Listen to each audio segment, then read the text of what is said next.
We're very happy tonight to have oysters on the half shell. And for those of you who are fans of eating oysters this way, this is really a treat. So let's go ahead and let Tricia tell you all about how to prepare these. Well, firstly, let's look at these different kinds of oysters.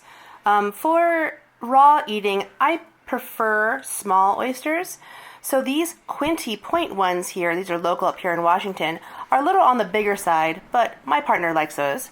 These small ones over here are cushies, and that's a really nice small oyster with a really clean, minerally briny taste.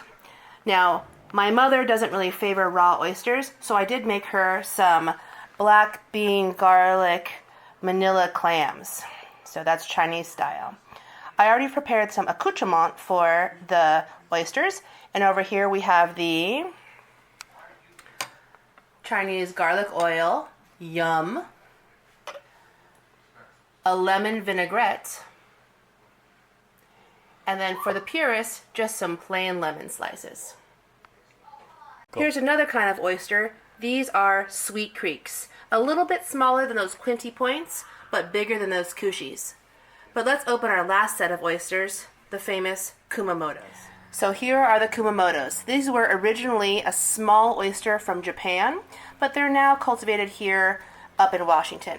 Now take notice, I'm already wearing my cut-proof glove, and I have my oyster knife ready. I'm left-handed, so you're going to see me doing it with my left hand.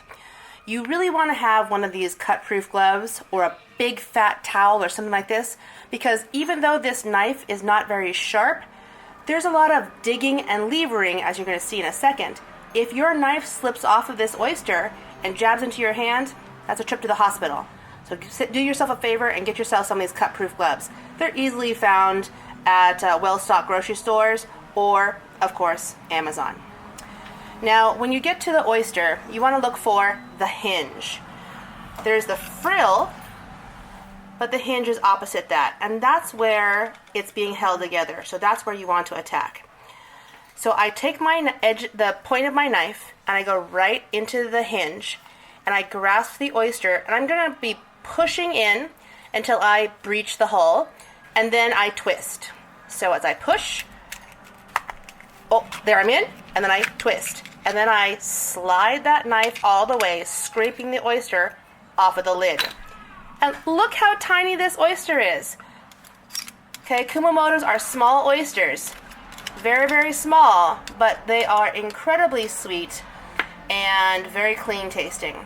I favor small oysters because a big oyster is a whole mouthful of goo, which isn't as appealing as I'd like. So these small oysters... Of course, serving them over ice is not only traditional and practical, but essential, because the oysters are best served that way, as they are perishable and would take away from the experience of eating the oysters in the half shell.